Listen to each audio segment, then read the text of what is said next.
यार पहली बात तो ये तो जो टिकटॉक चलती है वो नहीं, पहली बात तो ये कि मैं बिल्कुल भी एक्सपेक्ट नहीं कर रहा था कि इतना ज़्यादा धुरंधर रिस्पॉन्स आने वाला है। I think it is so overwhelming the way people are accepting the film, and जिस तरह से उन्होंने, I think all the social media platforms, Facebook, Twitter, Instagram, everyone is talking about Dangal. कुछ स्टेट्स में टैक्स फ्री हो रही है, लोग फ़ोन कर रहे हैं, मैसेज कर रहे हैं, एंड मुझे आइडिया नहीं था कि मेरे साथ ज़िंदगी में ये होने वाला है। आई वाइल शूटिंग एज वेल मुझे लगता था कि हाँ मैं अच्छा काम कर रहा हूँ, एक अच्छे प्रोजेक्ट पे हूँ, अच्छे लोगों के साथ हूँ, लेकिन ये नहीं पता था कि लोग ऐसी बातें बोलेंगे कि पिछले 10 साल में ऐसी फिल्म नहीं बनी, और 10 साल तक ऐसी फिल्म नहीं बनेगी, this is the best Aamir Khan film.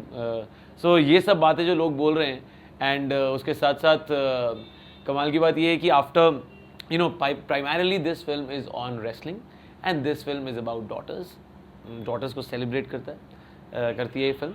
And उसके साथ साथ मुझे लगता है कि ना ये सब चीज़ें होने के बावजूद अगर लोग पहचान पा रहे हैं कि ओमकार भी है कोई उस फिल्म में, आई थिंक बहुत ज़्यादा श्रेय जाता है to the writers, to the director, to Aamir sir, to Mukesh Chhabra, to each and every person जिसने इन छोटे छोटे पहलुओं का भी ध्यान रखा है। यार मैं एक्चुअली ऑनेस्टली यही बता रहा हूँ कि अभी जो मैंने पहले बोला कि मुझे पता ही नहीं था कि ऐसे रिस्पॉन्स ये आने वाले लोगों का।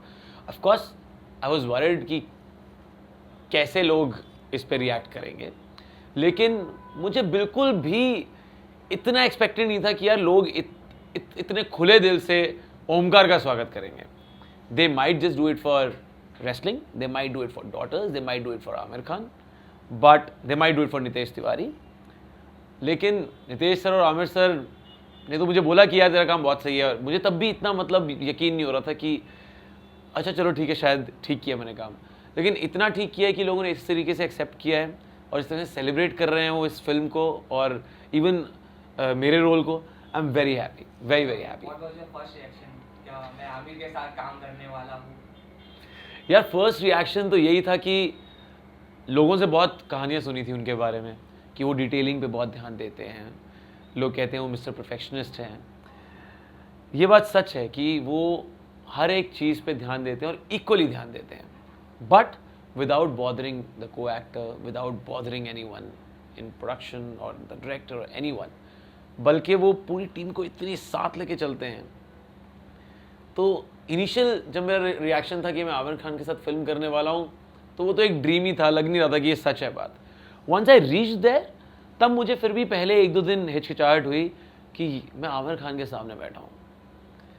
थोड़ी सी पहली जो मीटिंग थी वो थोड़ी सी कंफ्यूजिंग भी थी, क्योंकि मैंने वो पीके वाला आमिर खान देखा हुआ था, सुना था कि आमिर सर वेट गेन कर रहे हैं, फिल्म के लिए वेट गेन कर रहे हैं, लेकिन सडनली मेरे सामने वेट गेन हुए आमिर खान विद थोड़ी सी सफ़ेद दाढ़ी के साथ सामने आ गए, तो मैं एकदम से पहले तो ऑफकोर्स पहचान पाया, लेकिन पहचानने की वो कोशिश कर रहा था, अरे आमिर खान जैसे दिखते हैं वही। So it's like you want to pinch yourself कि ये इज दिस फॉर रियल और नॉट। तो वो देखने के बाद, लेकिन द गुड पार्ट इज़ कि उन्होंने पिछले मूवी स्टार्ट होने से कुछ 3-4 महीने पहले सबके साथ इतना टाइम स्पेंड किया, not only about the film, not only on reading and narration and everything, otherwise वैसे ही बैठ के चाय पीने के लिए, कुछ मस्ती करने के लिए इतना टाइम स्पेंड कर चुके थे आमिर सर कि हम सबको लगे कि हाँ यही हमारी फैमिली है, यही मेरे ताऊ जी हैं, या लड़कियों को लगे कि यही मेरे पापा हैं। I think by the time we started the shoot, तब तक सब रिलैक्स हो चुके थे, सबको पता था कि ये अब फैमिली है, और वो नज़र आ रहा है, वो आपको स्क्रीन पर नज़र आएगा कि हाँ यार ये फैमिली है, और वो तभी नज़र आएगा अगर सब लोग सेम पेज पे हैं। I think each one of us was on the same. अरे नहीं यार, नॉट एट ऑल। पहली बात तो उनकी तरफ से इंटरफेरेंस है ही नहीं है कोई ऐसी ज़्यादा, अगर होती भी है उनने से किस, उससे यार अगर वो शॉट और वो प्रोडक्ट बेहतर बन रहा है तो प्रॉब्लम क्या है? Just in case let's say अगर वो कुछ किसी चीज़ में इंटरफेयर कर रहे हैं, उससे चीज़ बेहतर हो रही है, तो कोई ना कोई को एक्टर, ना कोई डायरेक्टर, ना कोई प्रोड्यूसर, ना कोई और इस बात से माइंड करेगा। इस कॉम्प्लीमेंट यार, सबसे पहले तो मैं कॉम्प्लीमेंट की वेट कर रहा था आयुष भैया से। जब तक आयुष्मान भैया ने मुझे गले लगा के नहीं बोल दिया कि this was really good, you have nailed it, तब तक मेरे दिल को चैन नहीं आया था। It's like in the film, जब तक ताऊ जी ने शाबाश नहीं बोल दिया अपनी बेटियों को, तब तक दिल को तसल्ली नहीं हुई। So one is of course topping the charts is Ayush Bhaiya, my wife, my parents who are extremely happy. My bhabhi took a while to say things to me about the film. She was absorbing it first और उनको थोड़ी सी एक ऐसी आदत है कि वो मेरी और आयुष भाई की फिल्म कुछ ज़्यादा बारीकी से देखती हैं. And then my wife this she has not seen me lot of times on the screen because I am a beginner. तो एक अलग एक्सपीरियंस था उनके लिए. एंड उन्होंने मेरी वाइफ ने सबसे पहले ये फिल्म देखी थी आमिर सर के घर पे 3 महीने पहले. So she was relax. She was like जो तुमने मुझे अभी दिखाया मुझे पसंद आया है and I don't think so you should worry. लेकिन फिर भी आपके करियर के शुरुआत में आपको जिटर्स तो होते ही हैं. You have butterflies in your stomach. And शुरुआत में क्यों हमेशा ही होते हैं. जैसे अभी आप बता रहे हो कि आमिर सर सो नहीं पा रहे थे या उनको मतलब बहुत रेस्टलेस हो रहे थे, पैनिक कर रहे थे बिफोर द रिलीज. आपको किसी इंटरव्यू में उन्होंने बोला जब आमिर खान जैसा इंसान पैनिक कर सकता है यार मैं किस खेत की मूली हूँ. सो और रिएक्शन की आपने साथ में बात करी. मुझे विपुल विग जो फुकरे के राइटर हैं, is a really close friend of mind. उसने मुझे बोला जब मैं दंगल देख रहा था मैं भूल चुका था कि ये अपार शक्ति को देख रहा हूँ मैं, जबकि वो मेरे साथ ऑलमोस्ट रोज़ फ़ोन पे बात करते हैं. मैं ऑलमोस्ट रोज़ उनको मिलता हूँ जब भी मतलब बॉम्बे होता हूँ मैं. सो अगर उस इंसान का जो मेरे क्लोज है, अगर उस इंसान ने मुझे ये बात बोली है तो मुझे आई थिंक बहुत बड़ा कॉम्प्लीमेंट लगता है. एंड सबसे अच्छा मैसेज जो मुझे मिला, मैंने सान्या को जो बड़ी बबीता का रोल प्ले कर रही हैं, मैंने उसको रैंडमली फ़ोन किया एक बार दिल्ली से. तो कहती I was about to call you. I was like why. कहती कल रात को रजनीकांत सर ने आमिर सर के घर पे फिल्म देखी है एंड उन्होंने स्पेशली बोला है कि अपार को फ़ोन करके बोलो that he has done a great job. I was thinking Rajinikanth sir. हमारे देश में ट्विटर पे बैक टू बैक ट्रोल होते हैं कि रजनीकांत, तो मैं वही रजनीकांत सर मैसेज नहीं करते हैं किसी को, लोग रजनीकांत सर को मैसेज करते हैं, भेजते हैं. So I think that was a big deal for me. That will remain a big deal for me for life. Rather ये जो फिल्म है this will remain a big deal for me for life. ये एक ऐसा life time experience है जो बहुत कम artist के साथ होता है, बहुत कम एक्टर्स के साथ होता है. बहुत सम जितने भी लोग 600 लोग जुड़े हुए थे इसमें, from art direction to costume, जितने भी लोग हैं, टू राइटर्स. ऑफकोर्स राइटर्स ने तो they have given birth to this baby. लेकिन जितने भी लोग बाकी साथ जुड़े हुए हैं इस फिल्म के, आई थिंक लोग सही कह रहे हैं एक तरह से 5-10 सालों में ऐसा एक प्रोजेक्ट बनता है. And I am very proud of it. Ayushman sir की बात कर रहे हैं तो ड्यूरिंग स्क्रीनिंग उन्होंने कहा कि इतनी परफॉर्मेंस ऐसी है या सर की लगी नहीं है कि आपकी डेब्यू है. तो ऐसा कॉम्प्लीमेंट जब भी आप सुनते हैं और स्पेशली आपके भाई से तो कैसा लगता है? पहली बात तो जब वो फिल्म देख रहे थे मैं उनके आसपास नहीं बैठा, मैं निकल गया था, बाहर निकल गया था. मैं पहले फिल्म देख चुका था तो मैंने उनको अंदर तक सिनेमा हॉल तक लेके गया जिस दिन हमारा प्रीमियर था फिल्म का. उनको वहाँ छोड़ा और वापस बाहर आ गया. मैं उनको इंटरवल में भी नहीं मिला. मैं जबकि इंटरवल में हम सब एक दूसरे को मिल रहे थे, मैं उस स्क्रीनिंग के, उस शो के इंटरवल के दौरान वहाँ से गायब हो गया था. I just wanted to meet him after the film finishes. And yes, a lot of people are praising कि बहुत ही अच्छी बिगनिंग है मेरे लिए. But the problem is that life gets tougher from here. अब यहाँ से आपकी जर्नी और मुश्किल हो जाती है. आपका हार्डवर्क आपको 10 टाइम्स और करना पड़ेगा. एंड आयुष भाई ने भी एक ऐसी फिल्म के साथ अपना करियर स्टार्ट किया था जो ओवरनाइट सबको पसंद आनी शुरू हो गई थी, Vicky Donor. But thankfully he was wise enough, down to earth enough, humble enough, hard working enough, focused enough, passionate enough to maintain that graph, ताकि वो उसके ऊपर जाते रहें. From there to दम लगा के Harisha, I think he has a tremendous graph. अगर उस ग्राफ को मैं उस 10% भी उस ग्राफ को अगर मैं कंट्रोल कर पाऊंगा अपनी लाइफ में, I think I'll be very happy. Sir biopic की बात की जाए तो सब लोग बहुत ही तैयारी करते हैं, उसमें डिटेलिंग में जाते हैं. Yeah. तो आप भी ओमकार सर से मिले थे या डिटेलिंग में वो कैरेक्टर के स्क्रीन में जाते? रियल लाइफ में गीता बबीता के भाई का नाम ओमकार नहीं है. हाँ, और रियल में वो नॉन रेसलर भी नहीं है. रियल गीता बबीता को मिला, महावीर सर को मिला. एंड अपार्ट फ्रॉम दैट आपने डिटेलिंग की बात जब की है, मेरे करियर का शुरुआत है अभी, ये मेरे करियर की शुरुआत है. एंड ऑफकोर्स मैं थिएटर कर रहा हूँ काफ़ी टाइम से. मुझे आइडिया है डिटेलिंग किन किन चीज़ों में और किस किस जगह पे और कैसे कैसे डालनी है. लेकिन कमाल की बात यह है, जब मैं इस टीम में पहुंचा, जब मैं इस प्रोजेक्ट पे पहुंचा, ऐसे धुरंधर लोग ऑलरेडी वहाँ पे थे to take care of detailing. Not that कि मैंने अपने इनपुट्स नहीं डाले बाद में, लेकिन एग्जाम्पल दे रहा हूँ आपको। मेरे सिर्फ 2 सीन है रेसलिंग के, वो भी एक बार गीता मुझे गिरा रही है, मतलब वार्म अप करा रहा हूँ मैं अपनी बहनों को, उनके हेल्प कर रहा हूँ हल्की सी, लेकिन उसके लिए भी मुझे 2.5-3 महीने की रेसलिंग क्लासेस दी गई। उसका रीज़न जो आपने डिटेलिंग की बात करी, he is not a wrestler in the film but he belongs to the family of wrestlers, वैसी डिटेलिंग थी। एक बहुत कमाल की डिटेलिंग किरण मैम ने पॉइंट आउट करी, जो छोटा ओमकार है ऋत्विक सहोर, उसके यहाँ पे सेम लेफ्ट आईब्रो पे सेम लेंथ का कट दिया गया है। So I was doing my radio show in Delhi when I suddenly got a call saying यार तुम्हारे लेफ्ट पे कट है कि राइट पे कट है। One of the ADs called me, Vidhi. I was like left पे है, पक्का देख लो। मैंने कहा हाँ, क्यों देख लो, हमने एक बार कट दे दिया उसके बाद पूरी फिल्म में प्रॉब्लम आएगी। मैंने कहा हाँ जी लेफ्ट पे कट है। सो 3-4 बार कंफर्म करके उसको फिर कट दिया गया यहाँ पे। And I think that's detailing. यार an artist will always be an artist. मैं स्टाइलिस्ट भी था बीच में कुछ time. I've been a radio jockey. I am a VJ. I'm a cricket host with Star Sports. मैं अभी भी वो कर रहा हूँ। आप टीम में भी थे? हाँ जी, मैं हरियाणा से क्रिकेट भी खेलता था। एंड उसके साथ साथ थिएटर चल रहा था, कुछ ना कुछ मैं करते जा रहा था आसपास। मुझे खेलने का बहुत शौक है, मैं फुटबॉल बहुत रेगुलर खेलता हूँ, क्रिकेट बहुत रेगुलर खेलता हूँ, टेबल टेनिस बहुत रेगुलर खेलता हूँ, बैडमिंटन बहुत रेगुलर खेलता हूँ, स्क्वॉश बहुत रेगुलर खेलता हूँ। बहुत कम स्पोर्ट्स हैं जिसमें मैंने जाके हिस्सा नहीं लिया है। यहाँ तक कि स्केटिंग भी मैंने की हुई है for at least 2 years. So I was always a sports person. जब आसपास कोई स्पोर्ट्स को लेके फिल्म बन रही होती है मुझे वैसे ही बहुत एक्साइट करती है। एंड जब दंगल का ऑडिशन हुआ, आई वॉजंट श्योर।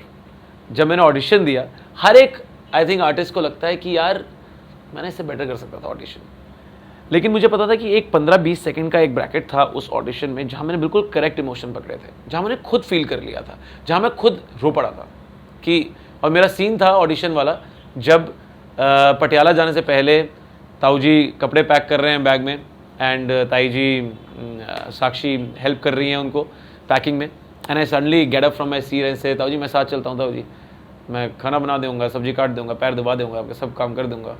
एंड कॉमनवेल्थ का मामला, चांस नहीं ले सकते ना। ये जो लाइन है कॉमनवेल्थ का मामला है, चांस नहीं ले सकते ना, मैंने बहुत ही कड़क इमोशन के साथ ऑडिशन में बोली थी। बाकी जो लाइनें थी मुझे लगता है थोड़ी सी ऊपर नीचे थे उसके सुर, लेकिन thankfully casting director Mukesh Chhabra, Aamir sir, Nitesh sir, सबको वो ऑडिशन पसंद आया। And they took a very long time to decide कि कौन ओमकार बनेगा, कौन छोटा ओमकार होगा, कौन गीता बबीता होंगी। कास्टिंग में बहुत टाइम लगा। उसमें भी वही डिटेलिंग ही है, वो भी सारी चीज़ें, कौन रेसलर जैसा दिख रहा है, कौन नॉन रेसलर दिख रहा है, कौन क्या कर सकता है। और जब मेरा ऑडिशन क्लियर हुआ और जब फ़ोन आया, तब मुझे बताया नहीं गया था that I am gonna be the narrator of the film. तो मैं बॉम्बे पहुंचा, मुझे एक नरेशन दी गई और मुझे स्क्रिप्ट हाथ में पकड़ाई गई, मैंने उसको रीड करी। तब मुझे पता चला कि फर्स्ट हाफ में मेरे बहुत सारे वॉइस ओवर्स हैं, जिससे मुझे ज़्यादा टेंशन हो गई, क्योंकि क्या है ना, आप पहली बार इतनी बड़ी फिल्म कर रहे हैं, आमिर खान के साथ फिल्म कर रहे हैं। लोग कहेंगे चलो ठीक है यार, शायद लड़खड़ा गई होगी थोड़ी सी एक्टिंग, इतने बड़े स्टार के साथ स्क्रीन स्पेस शेयर करना बहुत मुश्किल है। But whereas when it comes to voice overs, आप पिछले 7-8 साल से रेडियो कर रहे हैं, आप वॉइस ओवर आर्टिस्ट हैं। एट द सेम टाइम आप एक बंद कमरे में आपने वॉइस करना है, कोई आपको वहाँ प्रेशर नहीं दे रहा है, आपके सामने कोई बड़ा कैमरा नहीं है, आपके सामने कोई ज़्यादा के कोई लोग हैं ही नहीं है, आपके सामने आमिर सर नहीं है, आप बस माइक पे बोल रहे हैं। मुझे लग रहा था कि अगर मैं उसमें गलत हो गया so I will be very disappointed, I will be very upset कि यार जो काम मुझे आता है 8 साल से वही नहीं मैं ठीक करके आया हूँ। सो नरेशन पार्ट मुझे डेफिनेटली ज़्यादा डिफिकल्ट लगा था। But touch wood, all in all, in totality अगर मैं आपको पूरे ओमकार की जर्नी बताऊं, from narration to the younger Omkar, I think जो लोग मेरी तारीफ़ कर रहे हैं उनको ये समझना चाहिए कि he has an equal part two hand over. जैसे रिले रेस होती है, बेटन पकड़ाते हैं ना, वैसे ही उसने मुझे पकड़ाया and then I finish the race. I think जितना पहले जो स्टार्ट लेता है दौड़ का, जितना उसका रोल था उतना ही फिनिशर का रोल था। बेसिकली ओमकार एक हरियाणवी लैंग्वेज है और आपको पहले से ही आती है, तो आपको लगता है क्या वो प्लस पॉइंट थे आपके लिए सिलेक्शन यार आपको पहले से आती थी? डेफिनेटली, मैं ये नहीं कहूँगा कि मुझे हरियाणवी आती थी कम्प्लीटली, लेकिन यस, मैं हरियाणा से क्रिकेट खेला हूँ, तो मैं, और मैंने वॉलीबॉल भी खेला है, हाँ, और मैं हरियाणा जाता रहता था। मैं स्केटिंग करने के लिए करनाल गया था, तो मैं करनाल, जींद, भिवानी, सिरसा, झज्जर, पानीपत, सोनीपत, करनाल, अंबाला, ये सभी शहर घुमा हुआ हूँ हरियाणा के, यू नो। एंड देन मैं दिल्ली में रहता था 7-8 साल, रेडियो वहाँ पे किया, which is closer to Haryana, तो आपके लिए ऑफकोर्स थोड़ा आसान हो जाता है हरियाणवी पकड़ना, लेकिन ऑफकोर्स यहाँ की थोड़ी सी एक अलग फाइट थी when it comes to narration और अदरवाइज इन टोटलिटी। आपने हरियाणवी बोलना और उसको साथ में पूरी फिल्म के सुर के साथ निभाना आर डिफरेंट थिंग्स। हर एक्टर की इंस्पिरेशन रहती है, हाँ। आपके जीवन में कौन है? यार मेरे जीवन में inspiration comes only through family. Ayushmann as my elder brother, as an actor, my father, my mother, as you know, my father for his hard work, my mother for her honesty, my wife for her passion and for being so focused in life, my bhabhi for being a good writer, सब जो आस, और मेरे दोस्त भी हैं बहुत सारे वैसे जो मुझे इंस्पायर करते हैं, कुछ स्पोर्ट्स पर्सन हैं, कुछ कॉर्पोरेट वर्ल्ड में हैं। व्हेन इट कम्स टू, अगर आप सिर्फ एक्टिंग की बात करेंगे, I have to definitely say Aamir सर's name will top the list, especially because जो 1.5 साल मैंने उनके साथ स्पेंड किया है इस सेट पे, यार he has made me a better person। मुझे ऐसा लगता है कि हर एक अच्छे एक्टर के लिए अच्छा इंसान होना बहुत ज़रूरी है। He has made me a better person, and other actors who inspire me, who used to inspire me when I was a kid, Dilip Kumar साहब, Shahrukh Khan, people who inspire me right now is Ranbir Kapoor, and Ranbir Kapoor maybe. Actress who inspire me, Vidya Balan inspires me for her journey, and I think Deepika Padukone and Priyanka Chopra right now. If you get और ज़्यादा young अगर आओ, so only Alia Bhatt. I think right now Alia Bhatt, जिस जो as है आलिया भट्ट की, she doesn't have any competition. You know, I think अभी कोई किसी चैट शो पे कह रहा था she is too successful for her age, which is right यार, but I mean it is I think very difficult to do what she is done at this age. Hats off to her. तो sir ने फातिमा ने recently कहा था कि हर मतलब scenes में Aamir sir से कुछ ना कुछ सीखने मिला है। डेफिनेटली। तो आपने कुछ सीखा उनसे? पहली बात तो मैंने वो बोला कि मैंने ये सीखा कि इंसान कैसे बेटर बनना है, पहली बात ये है। दूसरी बात ये है